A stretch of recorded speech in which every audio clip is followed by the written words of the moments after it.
దేవునామానికి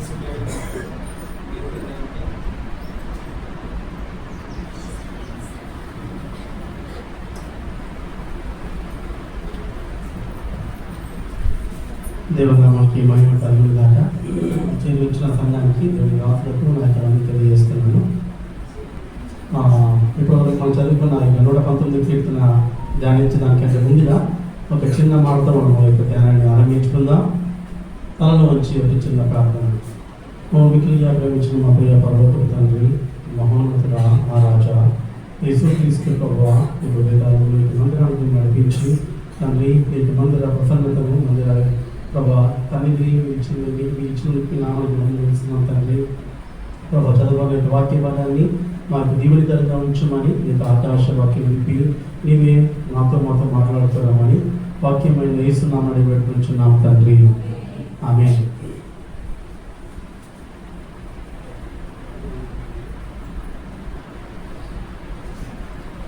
ఈ 119 కీర్తనలో 73 నుండి 80 వరకు మనం చదువుకున్నాము. ఇక్కడ స్టార్టింగ్లో మనం గమనించినట్లయితే ఇది ఆరంభానికి ముందుగా ఇప్పుడు లెటర్ ఉన్నట్లుగా మనం చూస్తాం. ఏంటి ఆ లెటర్? అక్కడ యోధ్ అంటే ఎవరైనా సహాయం చేయగలరా? దాని అర్థం ఏంటో చెప్పి హ్యాండ్ హోంవర్క్ చేస్తున్నారు కదా, రైట్? చెయ్యి. యోధ్ అనే మీనింగ్ ఏంటి? చెయ్యి. ఇది హీబ్రూ భాషలో ఉండే 22 లెటర్స్లో 10th లెటర్. ఇది చాలా స్మాలెస్ట్ లెటర్. ఇది చాలా చిన్న లెటర్ అని మనం చూస్తూ వస్తున్నాము. ఈ 8 వచనాలు కూడా యోధ్ అనే ఈ అక్షరంతో ఆరంభమవుతున్నట్లుగా మనం చూస్తాము. 73 నుండి 80 వరకు ప్రతి వచనం కూడా మొట్టమొదటి లెటర్ ఈ యోధ్ అనే లెటర్తో ఆరంభమైనట్లుగా మనం చూస్తాము. ఇక్కడ చాలా ప్రాముఖ్యమైన విషయం ఏంటంటే చాలా చిన్న లెటర్ ఎంత మంచి అద్భుతమైన వాక్యాన్ని మనకు అందిస్తూ వస్తుందో ఇక్కడ మనం చూస్తున్నాము. లెటర్ చిన్నదే కావచ్చు, కానీ దాని ద్వారా వ్రాయబడిన దేవుని వాక్యము అత్యంత అద్భుతం. ఇది చాలా దివ్యకరంగా ఆశీర్వాదకరంగా ఉన్నట్లుగా మనం చూస్తాం. ఇది అంటే మనం ఇక్కడ యోధ్ అంటే చెయ్యి అని చూస్తున్నాము. ఈ లోకంలో అనేకమైన చేతులు ఉన్నాయి, రైట్? అనేకమైన చేతులు ఉన్నాయి. కానీ దేవుని గ్రంథంలో మనం చూసే చెయ్యి ఏంటంటే దేవుని హస్తము, హ్యాండ్ ఆఫ్ గాడ్. దేవుని హస్తాన్ని మనం ఇక్కడ చూస్తున్నట్లుగా మనం చూస్తాము. ఈ 73వ వచనంలో దేవుని హస్తంతో అక్కడ ఏం కలిగిందో చూద్దాం ఒక్కసారి.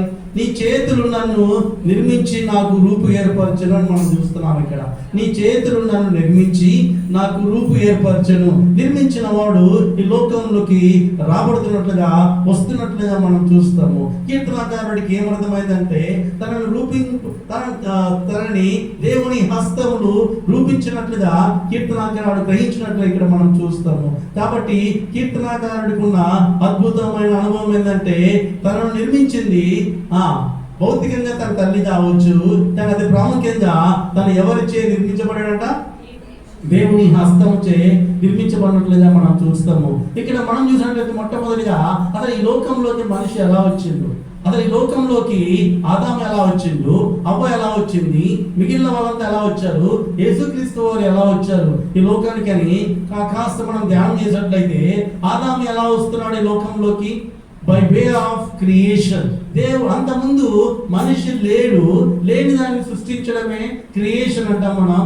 బై వే ఆఫ్ క్రియేషన్ ద్వారా ఆదాము ఈ లోకంలోకి వస్తున్నట్లుగా మనం చూస్తాము, రైట్? క్రియేషన్ అంటే ఏంటంటే అంతకుముందు లేని దానిని సృష్టించడము, లేని దానిని కలుగజేయడము, లేని దానిని చూపించడమే క్రియేషన్ అంటే. అంతకుముందు మనిషి నివాసము, మనిషి ఆవాసము, మనిషి యొక్క ఆనవాలు లేదు, కానీ దేవునిచే సృష్టింపబడిన మనిషి ఆదాము ఈ లోకంలోకి వస్తున్నాడు. By way of creation, by way of creation. అవ్వ ఎలా వస్తుంది ఈ భూలోకంలోకి అంటే?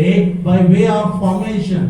దేవుడు తన చేతి పని ద్వారా ఆ ఆదామును ఒక ప్రక్కటి ముక్కను తీసుకొని ఆయన హవ్వను చేసినట్లుగా మనం చూస్తాము. బై వే ఆఫ్ ఫార్మేషన్ హవ్వ ఈ లోకంలోకి వచ్చినట్లుగా మనం చూస్తాము. మూడవదిగా మనం అందరం కూడా ఎలా వచ్చాము ఈ లోకంలోకి అంటే బై వే ఆఫ్ జనరేషన్స్. తరము వెంబడి తరము రాగా మనం ఈ లోకంలోకి వచ్చినట్లుగా మనం చూస్తాము.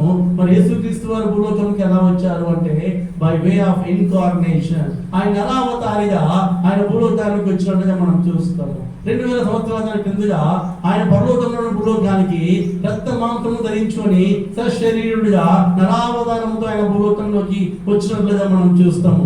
ఆదాము ఎలా వస్తున్న లోకంలోకి బై వే ఆఫ్ క్రియేషన్. హవ్వ ఎలా వచ్చింది బై వే ఆఫ్ ఫార్మేషన్.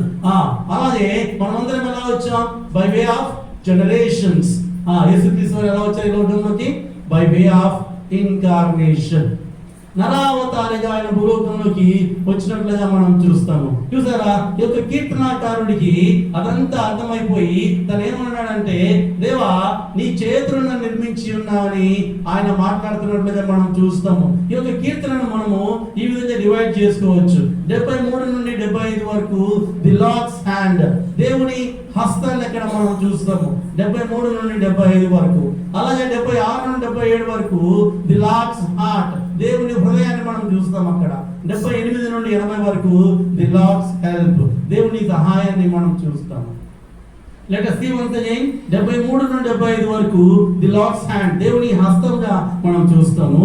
76 నుండి 77 వరకు దేవుని హృదయాన్ని మనం చూస్తాం, లార్డ్స్ హార్ట్.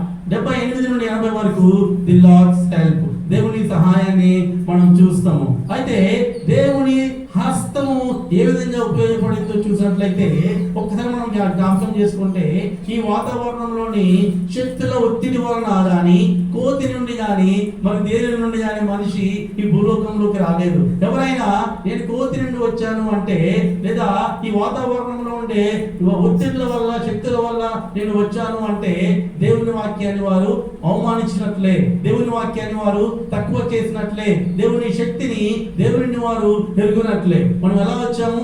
ఆదాము సంతానముగా ఈ లోకంలోకి వచ్చినట్లుగా దేవుని వాక్యం మనతో మాట్లాడుతుంది. కాబట్టి మనం కోతి నుండి రాలేదు, లేదా ఈ వాతావరణంలో ఉండే శక్తి వల్ల, ఒత్తిడి వల్ల, మార్పుల వల్ల మనం ఈ లోకంలోకి రాలేదు. కానీ ఎలా వచ్చాము? మనం ఆదాము సంతానం ద్వారా దేవునిచే రూపించబడి ఈ లోకంలోకి మనం వచ్చినట్లుగా మనం చూస్తాము. ఈ జగత్తుకి పునాది వేయబడక ముందే ఆయన మనల్ని ఏర్పాటు చేసుకున్నాడు. ఆయన మనల్ని నిర్మించాడు. తల్లి గర్భంలో ఉన్నప్పుడు ఆయన ఏర్పాటు చేసుకున్నట్లుగా మనం చూస్తాము. ఒకసారి చూద్దామా, 73వ వచనంలో అక్కడ దేవుని హస్తాన్ని మనం చూస్తాము. నీ చేతులు నన్ను నిర్మించి నాకు రూపు ఏర్పరచునని మనం చూస్తున్నాము. ఇక్కడ కీర్తనకారుడు ఏమంటాడంటే, దేవా నీ చేతులు ఎలాంటివంటే నాకు రూపాన్ని ఇచ్చినవి చేతులు, నన్ను సృష్టించినవి నీ చేతులని ఇక్కడ కీర్తనకారుడు మాట్లాడుతున్నాడు.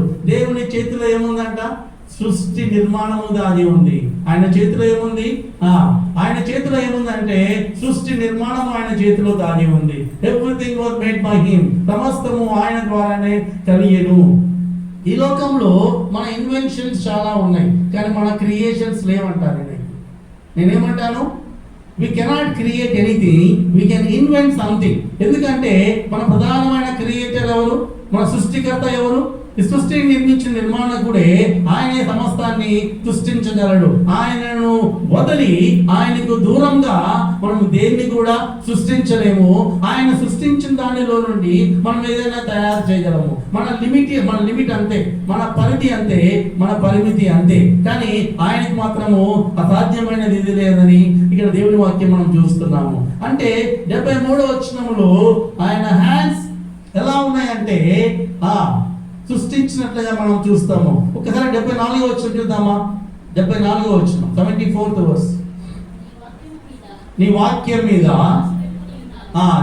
మీద నేను ఆశ పెట్టుకొని ఉన్నాను, నీ యందు భయభక్తులు వారు చూచి సంతోషింతురు అని చూస్తున్నాను. ఇక్కడ అంటే పురికొల్పు ఉంది. ఆయన చేతిలో ఏముందంట? పురికొల్పు ఉందంట, సంతోషం ఉందంట ఆయన చేతిలో. ఆయన చేతిలో సృష్టించడం మాత్రమే కాకుండా ఆయన చేతిలో సంతోషం ఉన్నట్లుగా మనం చూస్తాము. 75వ వచనం చూద్దామా? యెహోవా నీ తీర్పులు న్యాయమైనవి, విశ్వాసిత గలవాడవై నీవు నన్ను శ్రమపరిచితివని నేను ఎరుగుదును.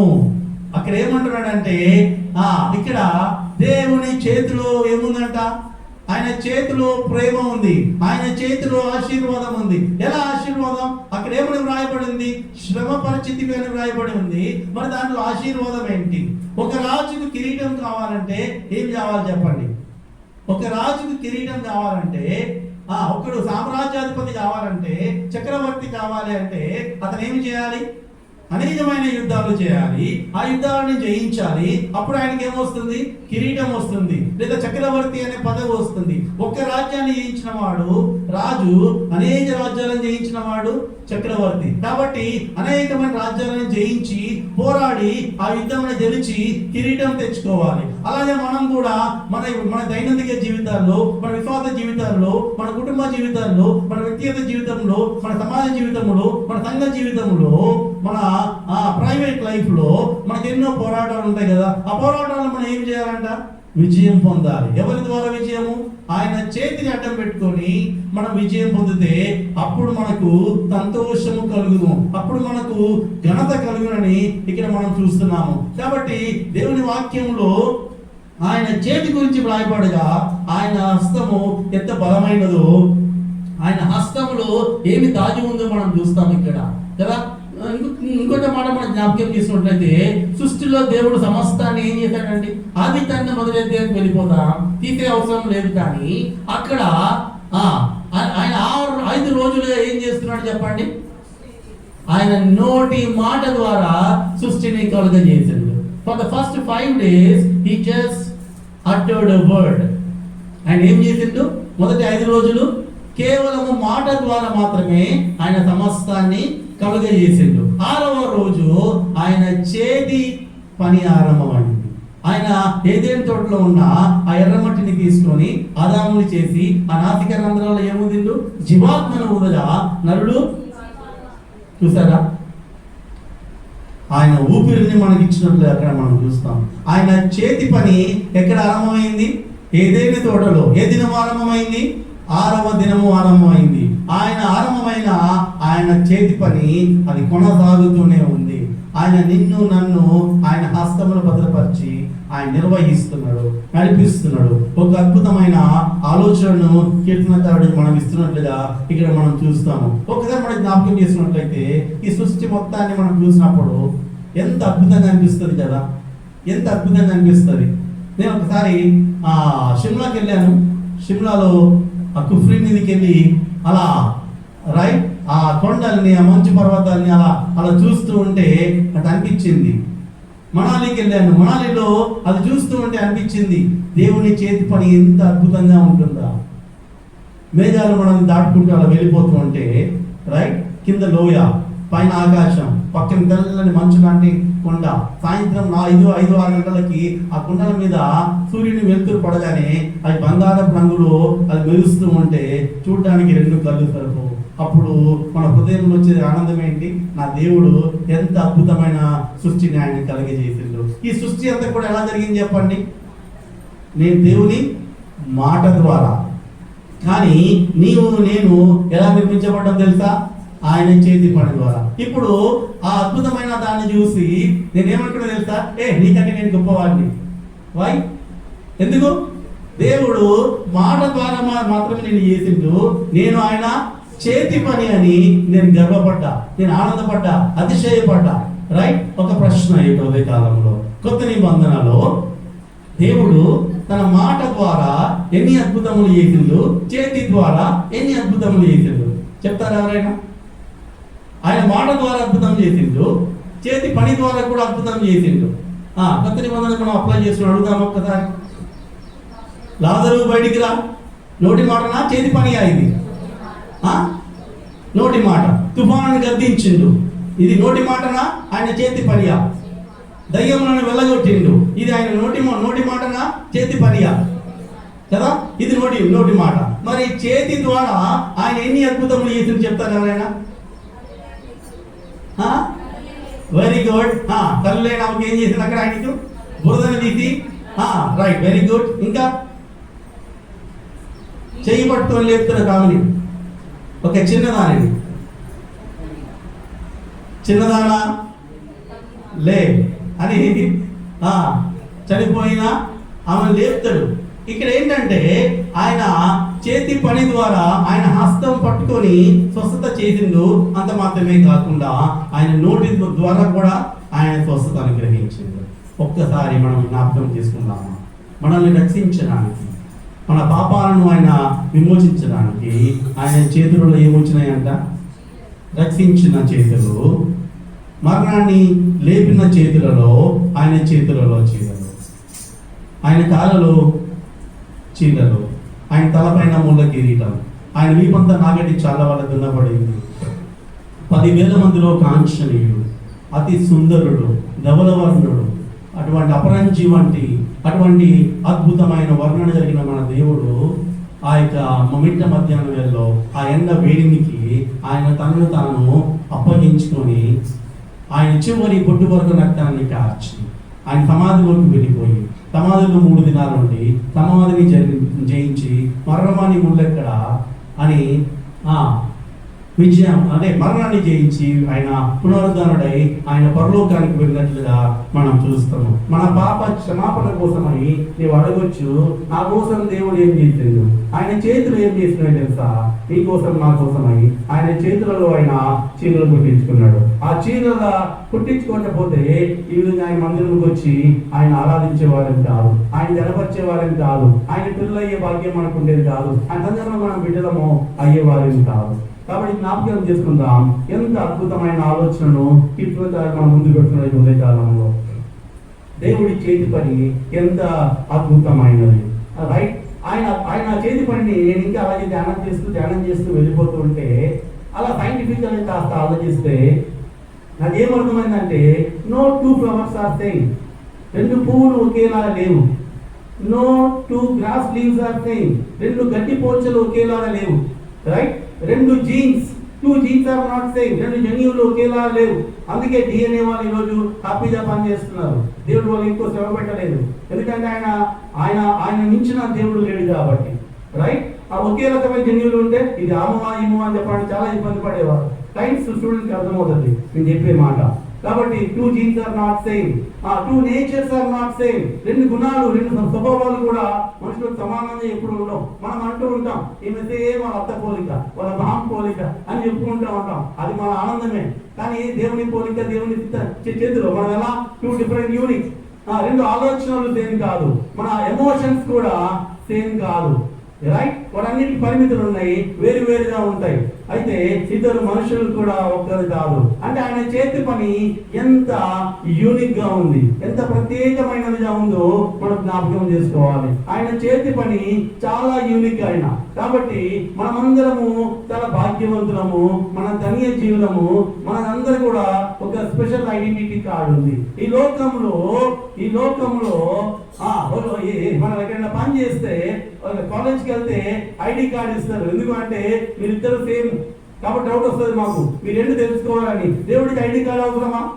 నో, ఆయనకు అవసరం లేదు. ఆయన మనల్ని చేసిన ఒకటి ఐడి కార్డ్, ఒక యూనిక్ నేచర్ ఆయన మనల్ని చేశాడు. ఎవరైనా చెప్తారా మీరిద్దరు సేమ్ టు సేమ్ అని? ట్విన్స్ కూడా ఎప్పుడు సేమ్ కాదండి.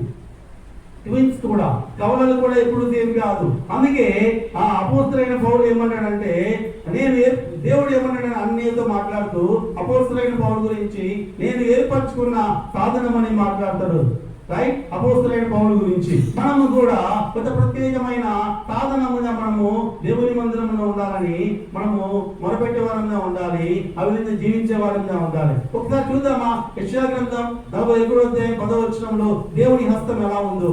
Book of Isaiah chapter 41 verse 10, 41 10వ వచనం.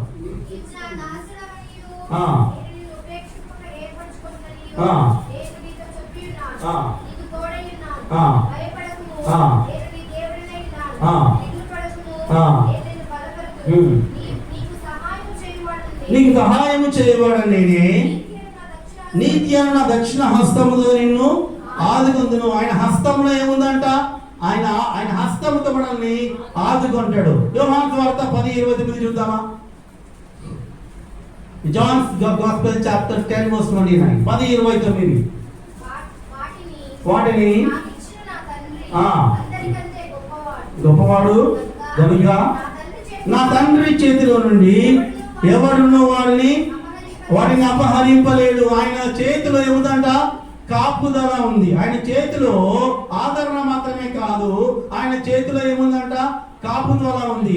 యెషయా 49:16 ఆయన చేతిలో ఏముందో చూద్దాం ఒక్కసారి. యెషయా 49:16లో ఆయన చేతిలో భద్రత ఉంది. చూడుము,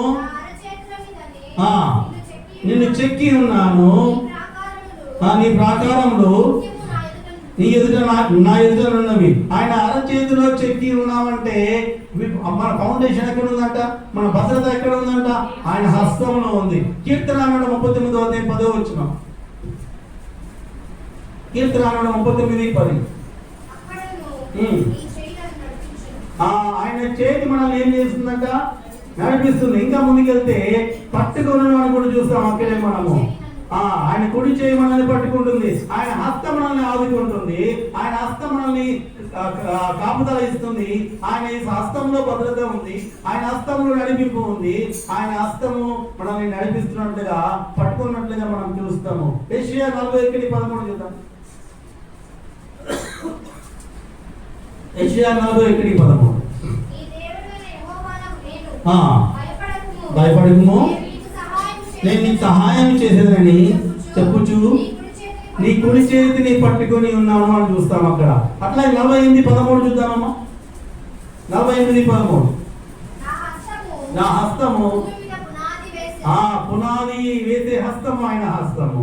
మొదటి పేతురు 5:6 అక్కడ మనం చూస్తాం ఆయన హస్తం బలిష్టమైన హస్తము. ఎజ్రా 8:22 చూద్దామా. ఎజ్రా గ్రంథము 8వ అధ్యాయం 22వ వచనం.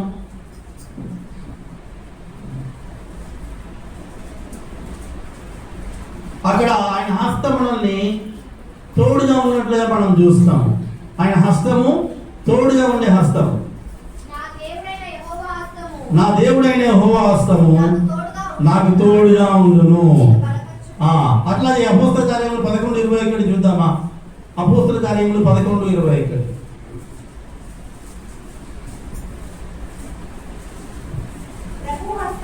ప్రభు హస్తము వారికి తోడై ఉండెను.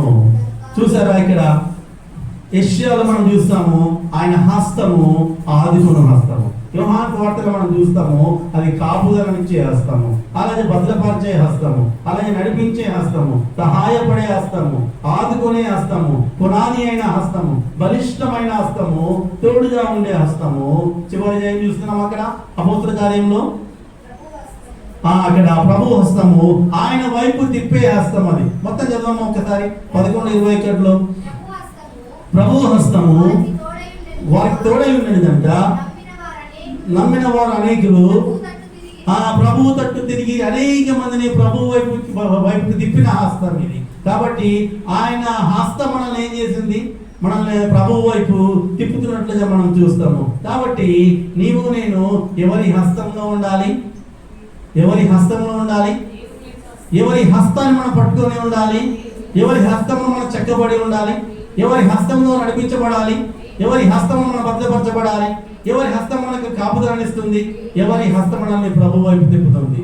కాబట్టి జ్ఞాపకం చేసుకుందాము ఆయన హస్తం మనల్ని బలపరిచేదిగా ఉంది. ఒక కీర్తనకారుడు అద్భుతంగా అంటాడు, దేవాని హస్తం నన్ను నిర్మించింది అని. మనలో ఎంతమందికి ఈ ఆలోచన, ఈ యొక్క గ్రహింపు మనం కలిగి ఉన్నాం? మనం నిర్మించిన వాడు ఆయనే. ఆయన హస్తం మనల్ని సృష్టించిందని ఎంతమంది మనం నమ్ముతాం? ఈ మిగతా వచ్చి మనం ధ్యానం చేసే సమయం లేదు, కానీ అలా త్వరగా ఒక్క నిమిషంలో మనం ముగించుకుందాం. ఈ 76 నుండి 77 వరకు మనం గమనించినట్లయితే ఇక్కడ దేవుని హృదయాన్ని మనం చూస్తాం. ది లార్డ్స్ హార్ట్ 76 నుండి 77 వరకు. 76 వచ్చిన చూద్దాం ఒక్కసారి. చాలమా అక్కడ ఏముందంట? దేవుని కృప అక్కడ మనం చూస్తాం. 78 వచ్చిన చూద్దాం ఒక్కసారి.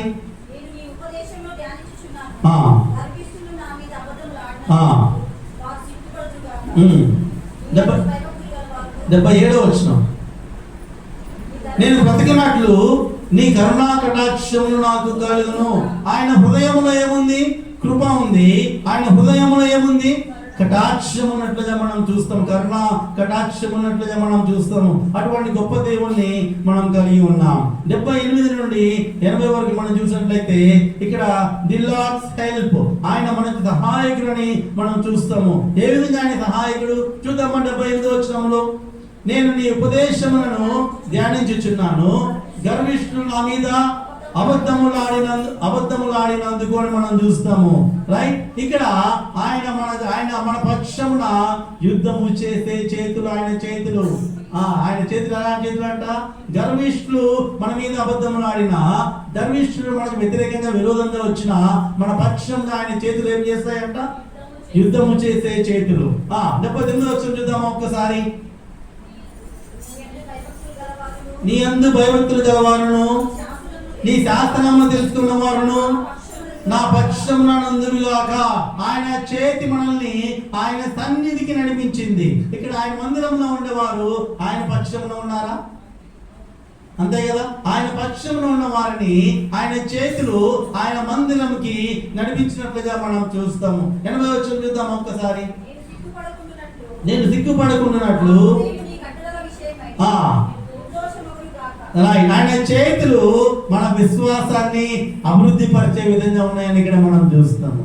చూసారా, నేను ధ్యానం చేస్తుంది మొత్తం చెప్పాలంటే కనీసం 2-3 రోజులు టైం పడుతుంది. వచనాలు 8, కానీ చాలా అద్భుతమైన ఆలోచనలు దేవుడు నాకు ఇస్తూ వస్తున్నాడు. నేను అవన్నీ రాసుకున్నాను, నేను వ్యక్తిగతంగా ధ్యానం చేశాను. ఇప్పుడు వాటిని చెప్పే సమయం లేదు కాబట్టి అలా అవుట్లైన్ ఇచ్చి వెళ్ళిపోతున్నాను నేను. ది లార్డ్స్ హార్ట్ 76 నుండి 77 వరకు ఆయన హృదయం ఎలాంటిదంటే కృపతో నిండింది, కరుణా కటాక్షముతో నిండింది. 78 నుండి 80 వరకు ఆయన ది లార్డ్స్ హెల్ప్, దేవుడు మన సహాయకుడిని మనం చూస్తాము. 78వ వచనంలో to be successful in fight, దేవుని హస్తం మనకు యుద్ధంలో పోరాటంలో సక్సెస్ఫుల్ నిలవడానికి మనకు సహాయపడుతుంది. 79వ వచనంలో to be secure in the fellowship, ఆయన మందిరానికి మనం నడిపిస్తుంది. 80వ వచనంలో to be sound in faith, విశ్వాసంలో మనల్ని నానానికి అభివృద్ధి చేయడానికి దేవుని చెయ్యి మనకు సహాయం చేస్తుంది. కాబట్టి ఉదయకాలంలో ఆయన మందిరంలో చేరిన మనము మీరు అడగొచ్చు, ఆయన చెయ్యి నాకేమి చేస్తుందని. ఇప్పుడే మనం ధ్యానం చేసుకున్నాం. సిలువలో ఆయన చెయ్యి మేకులతో పడకపోతే ఆయన మందిరంలో మనం ఉండేవారు కాదు. ఆ చేతులలో చీరలే మన చేతులను మనల్ని కాపాడుతున్నాయి ఈ రోజు. కాబట్టి జ్ఞాపకం చేసుకుందాం, ఆయన మందిరంలో ఉన్న మనము ఆయన హస్తములో భద్రపరచబడి, ఆయన హస్తములో చెక్కబడి, ఆయన హస్తంతో నడిపించబడి, ఆయన హస్తముతో విశ్వాసములో అభివృద్ధి పొందుతూ, ఆయన హస్తము ద్వారా హృదయంలో సమాధానం పొంది, ఆయన హస్తంతో ఆయన కృప పొంది, ఆయన హస్తం ద్వారా కరుణా కటాక్షములు పొంది కీర్తనకారుడు వలె దేవనను నీవు నిరూపించి ఉన్నావని ఆయన ఆరాధిద్దాం.